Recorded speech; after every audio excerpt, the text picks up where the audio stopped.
न्याय यो शब्दले हरेक व्यक्तिको मनमा आशा र विश्वास जगाउँछ। तर यदि यो न्याय समयमै प्राप्त भएन भने यसको अर्थ के रहन्छ? नेपालको विशेष अदालतले यो प्रश्नको जवाफ खोज्ने प्रयास गरेको थियो। तर 2082 भदौ 24 गते जेनजी आन्दोलनका क्रममा भएको हिंसा र आगजनीले यो अदालतलाई खरानी बनायो। भ्रष्टाचार विरोधी युवा आक्रोशले न्यायको मन्दिरलाई नै आगो लगाउँदा सुधारको यात्रा अचानक चुनौतीपूर्ण बन्यो। यो कथा हो न्यायमा पहुँच सुनिश्चित गर्ने सुधारको यात्राको, आगजनीको पीडाको र पुनरुत्थानको आशाको, अर्थात् विशेष अदालतको विशेष यात्राको। विशेष अदालत जुन सन् 2002 मा भ्रष्टाचार र आर्थिक अनियमिततासँग सम्बन्धित मुद्दाहरूको छिनोफानो गर्न गठन गरिएको थियो। तर लामो समयसम्म यो अदालत कागजी प्रक्रिया, ढिलासुस्ती र जटिलताको पर्याय बन्यो। मुद्दाहरू वर्षौंसम्म लम्बिनाले सर्वसाधारणको न्यायप्रतिको विश्वास कमजोर हुँदै गएको थियो। तर अब परिदृश्य बदलिएको थियो। विशेष अदालतले सुधारको नयाँ युग सुरु गरेको थियो, जसको केन्द्रमा थियो न्यायमा पहुँच। तर यो यात्रा अपूर्ण रह्यो जब आगजनीले यसलाई प्रभावित गर्यो। सुधारको सुरुवात बुटिक स्मार्ट कोर्ट।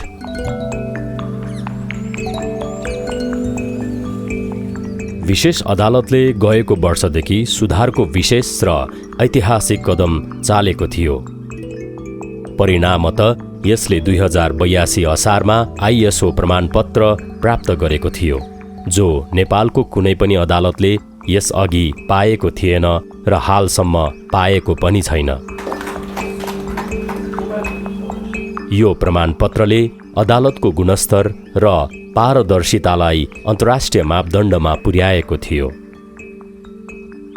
यो केवल कागजी उपलब्धि थिएन, किनभने अदालतले आफूलाई बुटिक स्मार्ट कोर्टको रूपमा परिभाषित गर्दै प्रविधिको उपयोग र छरितो प्रक्रिया मार्फत मुद्दाहरू 6 महिनाभित्र छिनोफानो गर्ने प्रतिबद्धता जनाएको थियो। यहाँ मुद्दाको ब्याकलग निकै धेरै थियो। 6 वर्षसम्मका मुद्दाहरू करिब करिब 200 थान मुद्दाहरू थिए। 2 वर्षदेखि 6 वर्ष नागेका अरू मुद्दाहरू पनि थिए। कानुन पल्टाएर हेऱ्यो, ऐनको दफा 16 मा 6 महिनाभित्र कारबाही र किनारा गर्नुपर्नेछ भनेको छ। अदालतको नाम विशेष अदालत दिएको छ, विशेष कार्यविधि तय गरेको छ। होइन, हामीले यो विशेष कार्यविधि, विशेष अदालत तोकिएको समय छ भने त हामीले विशेष ढङ्गले काम गर्नुपर्छ नि भनेर हामी सम्पूर्ण, फेरि यो मेरो एक्लो प्रयास होइन, मैले हाम्रो सहकर्मी मान्य न्यायाधीशज्यूहरूसँग, हाम्रो रजिस्ट्रार लगायतका कर्मचारीज्यूहरूसँग, बारसँग, सरकारी वकिलसँग अन्तर्क्रिया गरेँ। मैले अन्तर्क्रिया गरेपछि हुन्छ तपाईँको योजनालाई हामी साथ दिन तयार छौँ, कानुनले तोकेको म्यादभित्र फैसला गर्न सकिन्छ भनेर हामीले योजनामा लेखेरै त्यो कुरा अगाडि सार्यौँ। नभन्दै गएको सालको असार मसान्तमा हामीले 6 महिना नागेका मुद्दाहरू सुन्ने गर्न सफल भयौँ। यो सुधारले मुद्दाका पक्षहरूलाई अदालतमा सहजता दिएको थियो। डिजिटल फाइलिङ र अनलाइन सुनुवाईले प्रक्रियालाई छरितो बनाएको थियो। भित्र भएको बहसलाई बाहिर हेर्न भिडियो स्क्रिनको व्यवस्थाले खुला इजलासको अर्थलाई व्यावहारिक रूप दिएको थियो। परिणामस्वरूप मुद्दाहरूको सुनुवाई अब पहिले भन्दा धेरै छिटो र प्रभावकारी भएको थियो। अहिले हामी इजलासहरूमा मिसिलका चाङहरू बोकेर जान्छौँ। अब यो आर्थिक वर्षदेखि, कमिङ इयरदेखि हामी चाहिँ ती चाङहरू हटाएर हामी चाहिँ सफ्ट कपी डिजिटल किबोर्डमा चाहिँ हामी थिचेर मिसिल पढ्ने काम गर्छौँ। अनि हामी चाहिँ स्क्यानरबाट चाहिँ धेरै स्क्यानिङ गरेर मुद्दा दर्ता हुँदा बित्तिकै त्यो हामीले राखिराखेका छौँ। कुनै लयरले बहसको क्रममा कुनै डकुमेन्ट त्यहाँ चाहिँ सब्मिट गर्नुहुन्छ भने इजलासले त्यो हार्ड कपी चाहिँ हातैमा लिएर हेर्ने प्रविधि होइन कि लयरकै अगाडि बटन थिचेर स्क्रिनमा देखिने र त्यसको चाहिँ इन्टरप्रिटेसन गर्ने भनेपछि म्याक्सिमम डिजिटाइजेसनको प्रक्रियामा छौँ। अर्को 77 जिल्लाबाट त्यहाँ जुन जिल्लाबाट प्रतिवादीहरू मुद्दा लागेका मानिसहरू हुनुहुन्छ उहाँहरूको सुनवाई नै तीन तत्त जिल्ला अदालतहरूबाट यहाँको भर्चुअल हियरिङ मार्फत गराउने त्यसतर्फ हाम्रो जोड रहेको छ। साक्षी बगपत्रहरू देश विदेशबाट भएकै छ, बहस पैरवीहरू भएकै छन् र यसलाई अझ जनताको पक्षको पहुँचमा ल्याउने र उहाँहरूलाई सहजीकरण गर्ने यी कार्ययोजनाहरू रहेका छन्। न्यायमा पहुँच भनेको केवल छिटो फैसला होइन, यो भनेको हरेक व्यक्तिलाई अदालती प्रक्रिया सहज, पारदर्शी र पहुँच योग्य बनाउनु पनि हो। विशेष अदालतले यो कुरालाई आत्मसात गरेको थियो। खास गरी विशेष अदालतको नेतृत्व यसका अध्यक्ष न्यायाधीश टेक नारायण कुँवरले लिएपछि यो ऐतिहासिक सुधारको यात्रा तय भएको थियो। कागज बोकेर, कागजका फाइल बोकेर अनि कागजका फाइल एक ठाउँबाट अर्को ठाउँमा सार्न नपर्ने अवस्था होस् भनेर हामीले न्यायपालिकाको सूचना प्रविधि नीति र विद्युतीय रूपान्तरण नीति भनेर हामीले तयार गरिसकेका छौँ। यसको अर्थ के भने हाम्रो सुविधाको लागि यो विद्युतीय प्रति तयार गर्ने भनेको होइन, यो सेवाग्राहीका लागि हो। यो सूचना प्रविधिको प्रयोग हामीले जति भनेका छौँ यो चाहिँ सेवाग्राहीको सहज पहुँचको लागि हुनु पर्यो। दृष्टान्तका लागि हामीले त्यो विद्युतीय प्रति अदालतको मात्र तयार गऱ्यौँ भने हुम्लाको मान्छेले त्यो फैसलाको प्रतिलिपि लिनलाई यहाँ काठमाडौँ आइरहनु पर्यो, त्यहीँबाट लिनु पर्यो। मैले भन्नुको अर्थ देशभरिका जुनसुकै अदालतको विद्युतीय प्रति डिजिटल कपी जहाँसुकैबाट लिन सकियोस्, त्यो एउटा दृष्टान्त मात्र हो। अरू सबै जति पनि हामीले अदालतमा हुने काम कारबाही छ यसलाई हामीले डिजिटल भर्सनमा तयार गर्न सक्यौँ भने त्यो काम कारबाही छिटो छरितो हुनु पर्यो, त्यो काम कारबाहीबाट कम खर्चिलो हुनु पर्यो र समग्रमा त्यो काम कारबाहीबाट सहज पहुँचको उद्देश्य मिट भएको हुनु पर्यो। यो सेवाग्राहीको लागि हो, यो अदालतको लागि होइन। हामीले सूचना प्रविधि प्रयोग गरेपछि सेवाग्राहीले चाहेको कुरो सहज एक्सेस पाउनु पर्यो, न्यायमा पहुँच सुनिश्चित हुनु पर्यो। त्यसका लागि यो परिवर्तनले विशेष रूपमा भ्रष्टाचारका मुद्दाहरूमा पारदर्शिता र जवाफदेहिता बढाएको थियो। सर्वसाधारणले अब अदालतलाई डरलाग्दो ठाउँको रूपमा होइन, न्यायको मन्दिरको रूपमा हेर्न थालेका थिए। विगतमा ठुल्ठुला केसहरूमा वर्षौँसम्म पनि मुद्दा नछिनिएर धेरै दुःख पाएको अवस्था, 60 सालमा दर्ता भएका मुद्दाहरू 70-75 सालसम्म पनि पुगेको अवस्था छ। यो अहिले पछिल्लो कालखण्डमा 6 महिना काटेको मुद्दाहरूको सङ्ख्या न्यून हुँदै जानु भनेको छिटो र न्यायलाई चाहिँ जुन सरल तरिकाले छिटो दिने जुन प्रक्रिया प्रारम्भ भएको छ यो चाहिँ राम्रो अभ्यास मान्नुपर्छ। यो विशेष अदालतको जुन कार्य प्रक्रिया छ त्यो अरू अदालतले पनि अवलम्बन गर्ने हो भने राम्रो हुन सक्छ। विशेष अदालतको यो सुधारको पछाडि प्रविधिको ठूलो हात थियो। यो डिजिटल युगमा प्रवेश गरेको विशेष अदालतले अनलाइन मुद्दा दर्ता, सुनुवाई र व्यवस्थापनलाई पहिले भन्दा धेरै छरितो र प्रभावकारी बनाएको थियो। अब मुद्दाहरूको जानकारी सर्वसाधारणले पनि सजिलै प्राप्त गर्न सक्छन्। पेशी भनेकै समयमा तोक्ने अदालतको प्रयास थियो र मुद्दाहरू कानुनले तोके अनुसार 6 महिनाभित्र टुङ्गिन थालेका थिए। अनलाइनबाट रिट दर्ता गरेका छौँ। रिट दर्ता अनलाइनबाट गर्नुहोस्, तारिक पनि त्यहीँबाट लिनुहोस्। बहस गर्न चाहनुहुन्छ भने पनि तपाईँ ल फर्मबाट बहस गर्नुहोस्, उपत्यका बाहिरबाट बहस गर्नुहोस् भन्दाखेरि हामी चाहिँ अहिले बढीभन्दा बढी हामीले चाहिँ प्रविधिलाई यो न्यायिक काम कारबाही जोडिरहेका छौँ। र अहिले चाहिँ तपाईँलाई म भन्छु कि उच्च अदालतहरू प्रायः सबै र सर्वोच्च अदालतका सबै इजलासमा अहिले हाम्रो चाहिँ के भने यो डिजिटाइजेसन छ, भर्चुअल बहस हुन्छ। कानुन व्यवसाय त्यहाँ उहाँहरू नआइकन पनि हामी होइन भर्चुअल बहस गर्छौँ भन्ने पनि हामी चाहिँ उहाँहरूले त्यो सुविधा प्राप्त गर्नुहुन्छ। र यसले गर्दा के हुन्छ भने कानुन व्यवसायलाई पनि सुविधा हो, पक्षले पनि यसलाई सुविधा प्राप्त गर्छ र अदालतले प्रविधितिर चाहिँ लाने काम चाहिँ नि यसले गर्छ। त्यस कारणले गर्दा यो चाहिँ नि एउटा अदालतमा प्राप्त गर्ने सेवा सुविधालाई हामीले प्रविधिसँग जोडेर न्याय सम्पादन सहजीकरण गर्ने गरी हामीले यो कामहरू गरेका छौँ। यो केवल प्रक्रियागत सुधार मात्र थिएन, यो सर्वसाधारणको न्यायप्रतिको विश्वासलाई पुनर्जागरण गर्ने कदम थियो। विशेष अदालतले तय गरेको यो विशेष उपलब्धि र यात्राहरू अदालतहरूका लागि पनि मार्गदर्शन बन्न सक्थ्यो, जसले समग्र न्यायपालिकाका लागि ठूलो सुधार हुन्थ्यो। तर यो सुधारको यात्रामा अचानक आघात आयो। अदालत भने चाहिँ खालि त्यो मुद्दा फैसला गर्ने निकायहरू मात्र होइनन्, त्यो अदालतमा चाहिँ समाजको रिफ्लेक्सनहरू हुन्छ कि त्यो समाजमा कस्तो किसिमको समस्याहरू छन्, त्यसमा अब सुधार गर्नुपर्ने ठाउँहरू के छन् भन्ने किसिमका कुराहरू अध्ययन गर्न सकिने एउटा सामाजिक धरोहरको विषय पनि अदालत हो। र यस्ता अदालतहरूमा भएका घटनाहरू र यो कुरालाई हामीले जोगाएर राख्न अत्यन्तै जरुरी हुन्छ, किनभने हरेक वर्तमानको निर्माण अब एउटा इतिहासको जगमा बनेका हुन्छन्। हाम्रा भावी सन्ततिहरूलाई यो संस्थाको अभिलेखहरू जगाउने कुराहरू र यो संस्थाले गरेका कन्ट्रिब्युसनका कुराहरू यो कस्तो किसिमको अप्ठ्यारोमा कस्तो किसिमको परिस्थितिमा पनि अड्डेको छ र एउटा जनताको आशाको केन्द्र भरोसाको केन्द्र बनेको छ भन्ने किसिमको कुराहरू बुझाउनुको लागि सन्ततिको लागि अत्यन्तै महत्त्वपूर्ण हुन्छ। जे जस्तो घटनाहरू भएका छन्, कतिपय राम्रा घटनाहरू भएका होलान्, कतिपय नराम्रा घटनाहरू भएका हुन सक्छन्, ती कुरालाई अभिलेख राख्न सक्यो भने भावी पुस्ताको लागि र अदालत जस्तै संस्थाहरूलाई र किन चाहिन्छ राज्य सञ्चालनमा भन्ने किसिमको कुरामा चाहिँ यसले धेरै महत्त्व राख्छ जस्तो मलाई लाग्छ। केही दिनहरूमा अदालत जसरी त्यो फङ्सनमा आउन सकेनन् त्यसले कस्तो उकुस भएको थियो जनताहरूलाई, होइन? न्याय प्राप्त गर्नको लागि कहाँ जाने, आफ्ना दुखेसो आफ्ना अप्ठ्याराहरू राख्न कहाँ जाने भन्ने किसिमको कुरा त धेरै अप्ठ्याराहरू भएको थियो नि। भने त्यो कुराको सिकाइ त अब आउने पुस्ताहरूको लागि यो घटनाहरूले राख्न सक्यो भने निश्चित रूपमा धेरै महत्त्व राख्छ जस्तो पनि मलाई लाग्छ। 2082 भदौ 24 गते जेनजी आन्दोलनका क्रममा भ्रष्टाचार विरोधी युवाहरूको आक्रोशले विशेष अदालतलाई पनि लक्षित गर्यो। यो अदालत भनेको के हो भन्ने बल्ल पहिलोपटक सेवाग्राहीलाई कानुन व्यवसायीलाई पनि पहिलोपटक जानकारी हुन आएको हामीले देख्यौँ। किनभने अदालत नहुँदा के हुँदो रहेछ भन्ने कुरा चाहिँ पहिलोचोटि व्यक्तिहरूले अनुभूत गरेको हामीले महसुस गऱ्यौँ। र त्यसमा पनि यो विशेष अदालतमा विशेष गरी भ्रष्टाचारसँग सम्बन्धित मुद्दाहरू बढी हेरिने कारणले गर्दाखेरि कस्तो देखियो भने व्यक्ति आजसम्म फ्री छ, भोलि अचानक मुद्दा दायर भएपछि ऊ भ्रष्टाचारी कहलिने जस्तो कुरा भएको कारणले गर्दाखेरि यी मुद्दाहरू छिटो छिनोफानो होस्, छिटो माध्यमबाट यसलाई सकियोस् भन्ने चाहनु स्वाभाविक थियो। तर पनि अब के छ भने केही समय ठुलो डिस्टर्बेन्सले क्रिएट गर्यो। तर अब बिस्तारै अदालत लयमा फर्केको छ।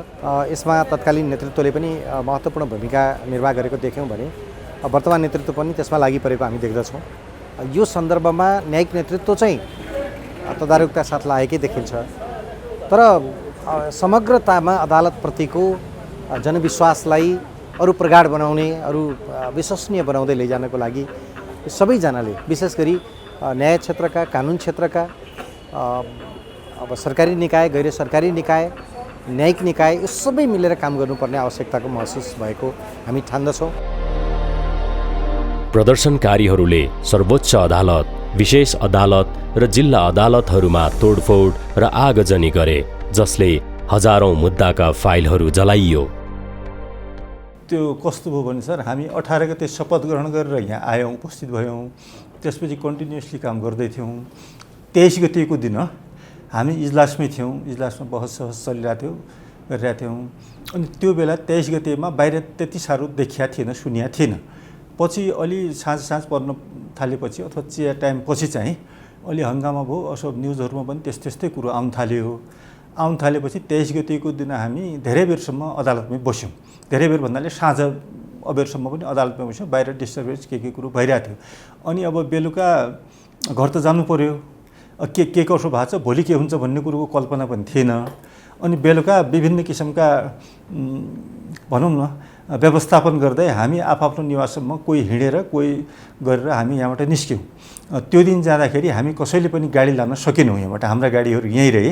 हामी अन्य वैकल्पिक कुराहरू गरेर हामी निवासतर्फ गयौँ। अनि भोलिपल्ट 24 गतेको दिन, 24 गते अब बिहानैदेखि अफिस आउने माहौल थिएन सर।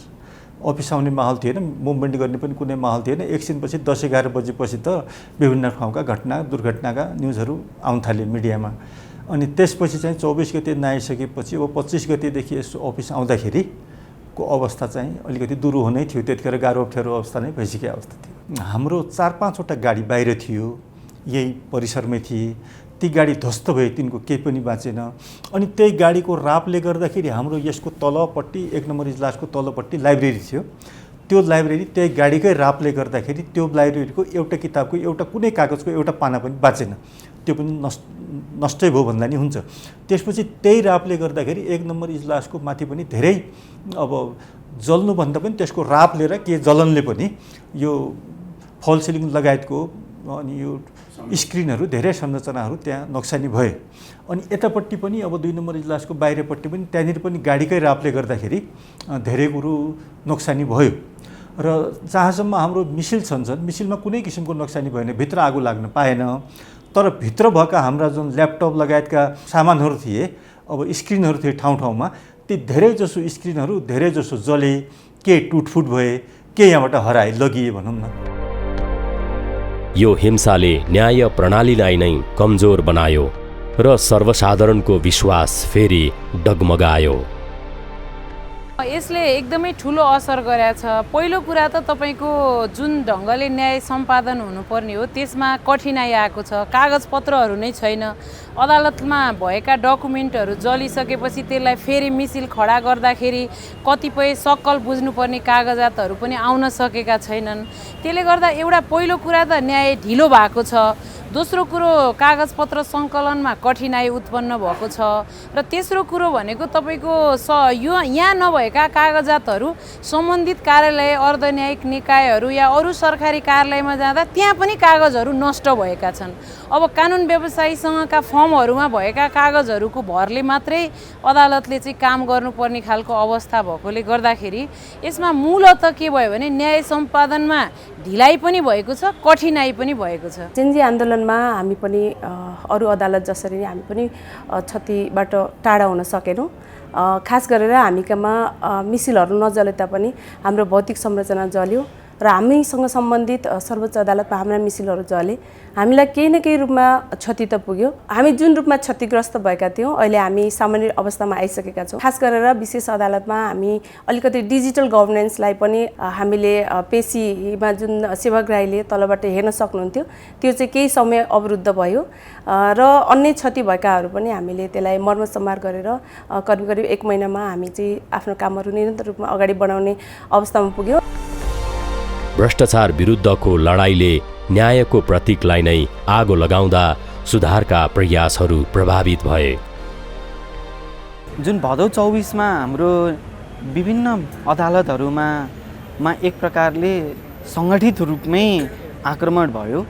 त्यो हाम्रो अदालतका भवनहरूमा मात्र आक्रमण होइन, नेपालको न्यायिक प्रणालीमा विश्वास गर्ने सम्पूर्ण व्यक्तिहरूको आस्थामाथि नै आक्रमण भएको हो। विशेष रूपमा त दुःख कसले पाउनु हो भन्दाखेरि चाहिँ आम जनताहरूले नै त्यसको दुःख पाउनु भएको हामीले देख्न सक्छौँ। किनभने अदालत सञ्चालनमा रहेन, अदालतमा भएका मिसिलहरू नष्ट भए। त्यो मिसिललाई पुनः प्राप्ति गर्नलाई नै अदालतलाई लगभग 2 महिनाभन्दा बढीको समय लाग्यो। त्यो 2 महिनाको अन्तरालमा जुन पक्षहरूले छिटो र छरितो न्याय पाउनुपर्ने निपक्षहरूको अधिकार हो, त्यो अधिकारमा नै एक प्रकारले अंकुश लागेको पनि मैले देखेँ। यो आगजनीले डिजिटल प्रणालीको महत्त्व झन उजागर गर्यो, किनकि धेरै डाटा अनलाइन सुरक्षित थियो। वास्तवमा अदालत भनेको मान्छेको आस्था, भरोसा र विश्वासको धरोहर हो। यहाँ अन्याय परेका मान्छेहरू न्याय खोज्न आउने क्रममा आफ्ना सबै कुरा ल्याएर आएका हुन्छन्। उनीहरूको सम्पत्तिका स्रोतहरू हुन्छन्, सम्पत्तिका अभिलेखहरू हुन्छन्, आफ्नो प्रमाण कागजहरू हुन्छन्। त्यो सबै कुरा जल्दाखेरि केवल अदालतका भौतिक संरचना मात्रै जलेनन्, मान्छेका ती सम्पत्तिका स्रोतहरू जले, अभिलेखहरू जले, विश्वासहरू जले र भोलिका लागि सम्भावना, न्याय प्राप्तिको सुनिश्चितताको सम्भावना पनि जल्यो। त्यसले गर्दा यो बडा दुःखद कुरा हो। यसरी चाहिँ राज्यको अभिलेखहरू हामीसँग असाध्यै धेरै पुरानो स्थापना कालदेखिका अभिलेखहरू पनि रहेको, यति पौराणिक एउटा संस्थामा रहेका अभिलेखहरू जल्दाखेरि त्यसलाई पुनर्प्राप्ति गर्नलाई धेरै ठुलो जोखिम छ, धेरै ठुलो मूल्य चुकाउनुपर्छ र त्यसको प्रयास चाहिँ सानोतिनो प्रयासबाट सम्भव हुँदैन। यो गलत कुरा हो। यस्तो कुराले चाहिँ यो राज्यको नागरिकको विश्वासका साथै नागरिकका आस्थाका कुराहरू, धरोहरका कुराहरू पनि नष्ट हुन्छन्। अदालतभित्रका काम कारबाहीमा केही समस्याहरू छन्, केही त्रुटिहरू छन्, केही सुधारका गुन्जाइसहरू अवश्य पनि हुन सक्छन्। त्यसका लागि हामीले आफ्नो आफ्नो तहबाट सुधार गर्नुपर्छ, प्रयास गर्नुपर्छ, त्यसलाई राम्रो बनाउनुपर्छ र भएका छन् चाहिँ ध्वस्त बनाएर जनजटिल समस्याको खाडलमा चाहिँ राख्नु राम्रो हुन्छ जस्तो मलाई लाग्दैन। यी सुधारहरूले विशेष अदालतलाई पहिलेभन्दा धेरै प्रभावकारी बनाएको थियो। 6 महिनाभित्र मुद्दा छिनोफानो गर्ने प्रतिबद्धताले भ्रष्टाचार विरुद्धको लडाई र न्यायको पहुँच दुवैलाई थप बलियो बनाएको थियो। अब खास गरेर भ्रष्टाचार मुद्दामा के हुन्छ भने समाजले चाहिँ एउटा नमुनाको रूपमा न्याय चाहिँ हेर्न चाहन्छ, प्रभावकारी न्याय हेर्न चाहन्छ, कसुरदारले दण्डित भएको हेर्न चाहन्छ। त्यो चाहिँ वर्षौँ चाहिँ मुद्दा नछिनिकन राखेर समाजले बिर्सिन सक्ने बिन्दुमा हामीले पुर्यायौँ भने त्यस्तो मुद्दा छिनाइबाट भ्रष्टाचार नियन्त्रण प्रभावकारी हुँदैन। एउटा मुद्दा 4, 5, 6 वर्ष 7 वर्ष लागिरहेको अनुभव हामीले हुन्थ्यो। तर अहिले फिलहाल विशेष अदालतले 6 महिनाभित्र मुद्दा चाहिँ निर्णय गरिसक्यो, कतिपय त 3 महिनाभित्र पनि मुद्दा निर्णय गरिसकेको भन्ने मैले सुनेको छु। र मुद्दाको छिन्न बाँकी मुद्दाको सङ्ख्या निरपेक्ष नियन्त्रणमा आएको छ। अब 50-60 मुद्दा पनि छ कि छैन भन्ने बिन्दुमा आइपुग्यो भन्ने मैले सुनेको छु। यसरी यसको लगतमा मुद्दाको सङ्ख्यामा फर्स्यौतको सङ्ख्यामा अत्यधिक वृद्धि गरेर बाँकी रहेको सङ्ख्यामा अत्यधिक न्यून गरेर एउटा राम्रै यसको आफ्नै इतिहासलाई चाहिँ चुनौती दिने गरेर एउटा नयाँ रेकर्ड राखेको छ। यसले छलाङ मारेको छ। चुनौतीहरू पनि छन्। पक्षहरूमा डिजिटल पहुँचको कमी, जटिल मुद्दाहरू र स्रोत साधनको अभावले सुधारको गतिलाई प्रभावित गर्न सक्छ र अब आगजनीपछि पुनर्निर्माणको चुनौती थपिएको छ।